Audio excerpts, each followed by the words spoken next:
The crown jewels are estimated to have a value of 3 billion British pounds. This is a staggering amount when it equates to 3.7 billion US dollars. These jewels are stored in the iconic Tower of London in the heart of England.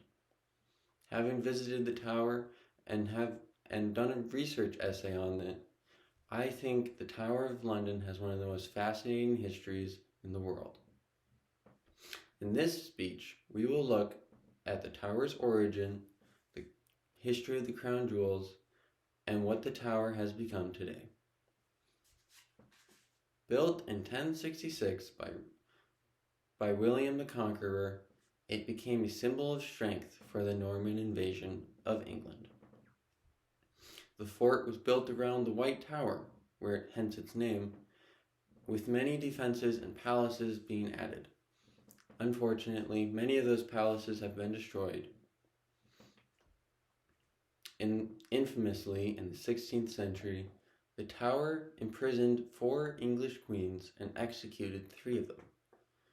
During the Reformation, many Protestants and Catholics lost their lives to the tower. This quickly built its reputation as a symbol of torture and execution. Famously, in 1671, Colonel Thomas Blood became the only person to attempt to steal the jewels. Fortunately, he was caught, but unfortunately, he destroyed many of the jewels in the process, according to HistoricUK.com.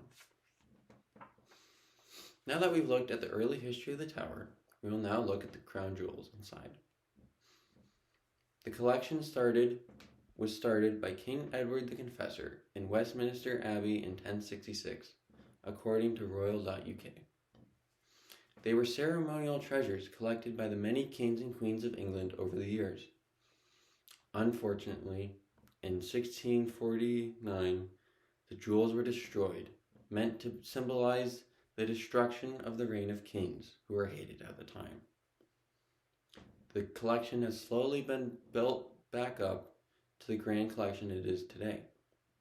The most famous items are St. Edward's crown, the sovereign's scepter plus orb, plus cross, and the sovereign's orb.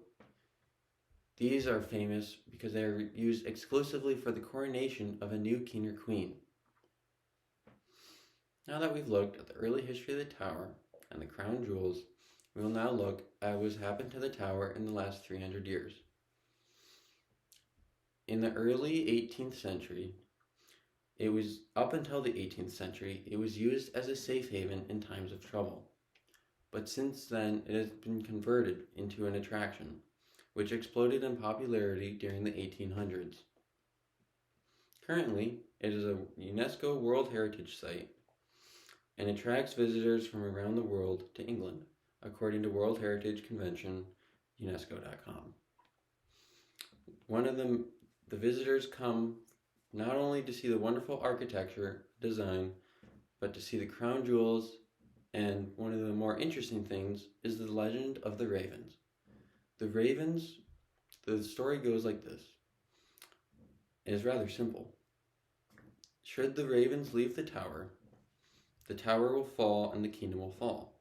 The ravens have not left the tower ever since. In conclusion, we looked at the early history of the Tower of London and how it came to be and its origin.